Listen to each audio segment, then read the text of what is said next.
Hello everybody, we're here with a new hiker for my my trail bits, and this is Sea Otter, Bernie. Sea Otter, Bernie. We are in mile 330 of the National Florida Trail, Florida Scenic Trail. New bear. New bear. Like with mosquitoes. We are in the middle of the thick jungle, as you can see. So let's ask Sea Otter a few questions. How did you get that name? I used to do wildlife biology, or still do it from time to time, and I was doing research with sea otters in the Aleutian Islands. I'm on an island called Amchitka, and I also worked on the Olympic National Park coastline doing sea otter research for about 3.5 years. So it's very becoming. Yeah, I know everything about sea otters in and out. What is your age and where are you from? I'm 53 years old, and I grew up on the West Coast in the San Francisco Bay Area in the East Bay, Alameda, Oakland born. Went to UC Santa Cruz and spend more of my time on the West Coast in general. Oh, is this your first time on the East Coast? No, I've hiked the Appalachian Trail twice in 2000, 2010. And what I did this time was I was actually in Hawaii, in Kauai, helping out a family there. And I came back to my sisters, and I thought, you know, I really want to go for a hike, but it's the wrong time of year, and it's snowing everywhere. I go, but I know I've always wanted to do the long trail, and so to see autumn in the East Coast. And so on like 3 or 4 days' notice, I took a flight to Burlington and got a trail angel to bring me to the Canadian border, and took the long trail and tapped into the Appalachian Trail. Made my way down to Georgia.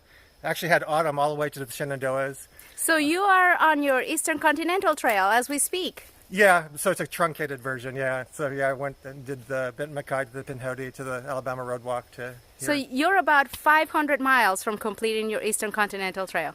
Yeah, exactly. Yeah. Woohoo! Down in the Keys. That's exciting. What is your favorite thing about the Florida Trail so far?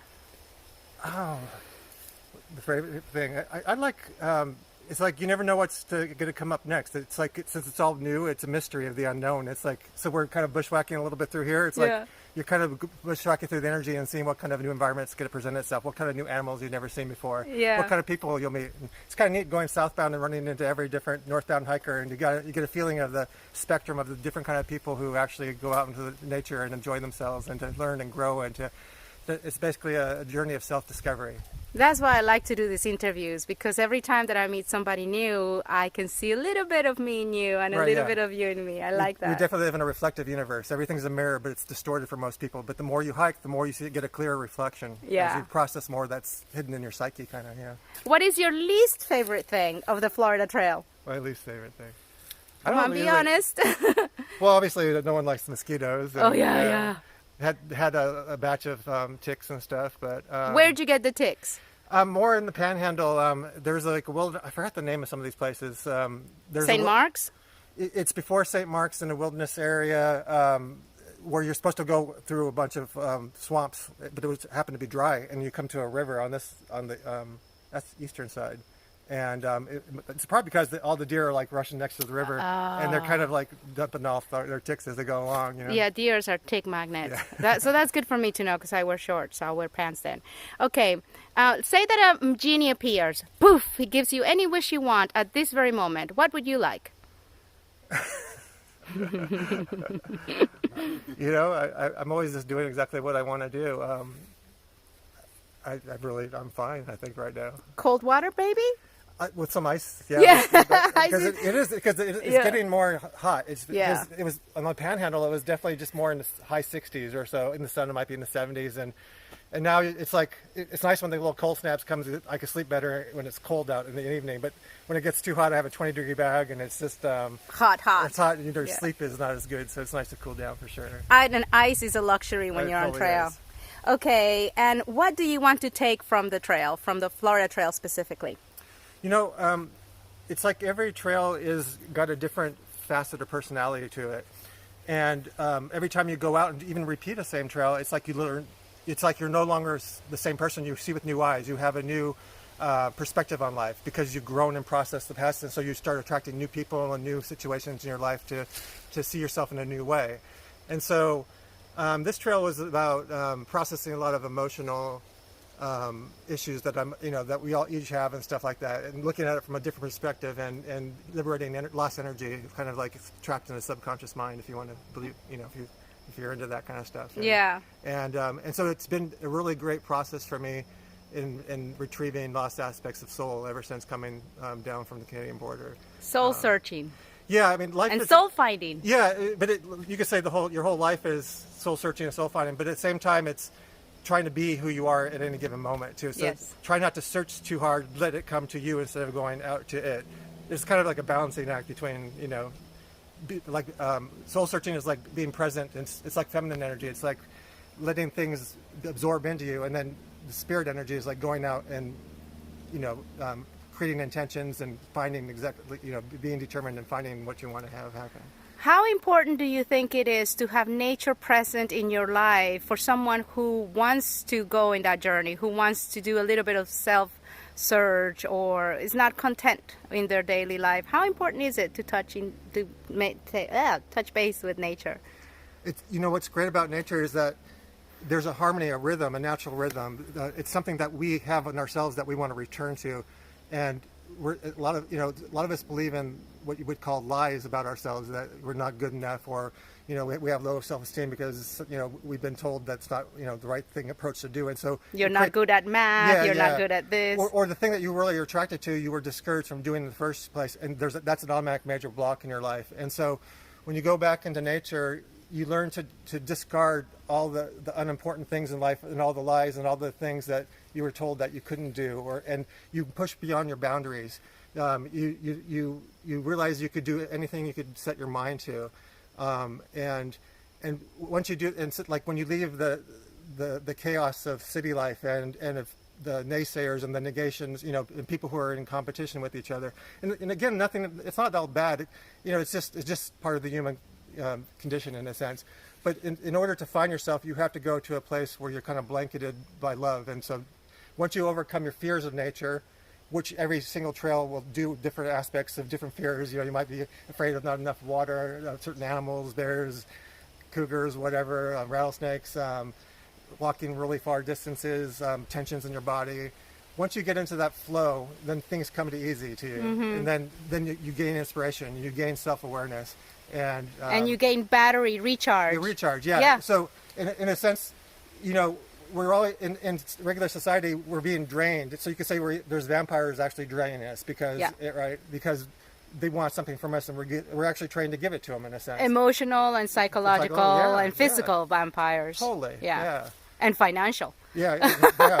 And so the trail life is a simpler way of going back to nature, going back to your inner self, and leaving the rat race and becoming more. And the more times you do this, the more you just start to follow your own inner guidance. And then you don't get caught up in the traps and the rat race and the money. We're all going to always have to deal with money and certain issues, but it's just that your life just will not revolve around it anymore in the same way that it used to. Yeah. Then there's a sense of freedom. There's a sense of you having more control of your life, or not even having to control yourself, but just allowing yourself to flow in whatever direction that speaks to you. Now, say that you're a triple crounder, are you? You have the Appalachian Trail, the Eastern Continental Trail, and the Pacific Trail? The Continental Divide Trail. Continental Divide Trail. I've done them all twice, yeah. Whoa, that's a lot of miles. About how many miles is that?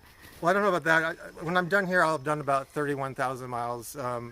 And so I've been starting to do some Caminos in Europe, too. And I want to walk across Europe one of these days. And I don't know. I'm trying to get more into...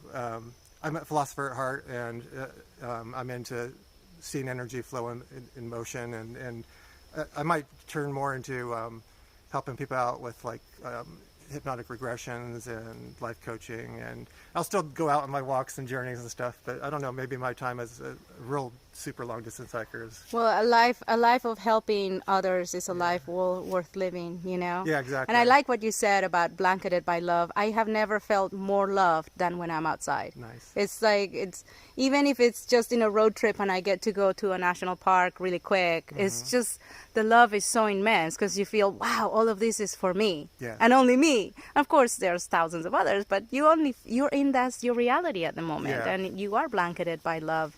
It is amazing. And what's nice about going on a journey like this is you meet a lot of other people who are more open to connect in the moment instead of having their heads down and saying, or what's your motive for being nice to me or to talk to me in the first place or something like that.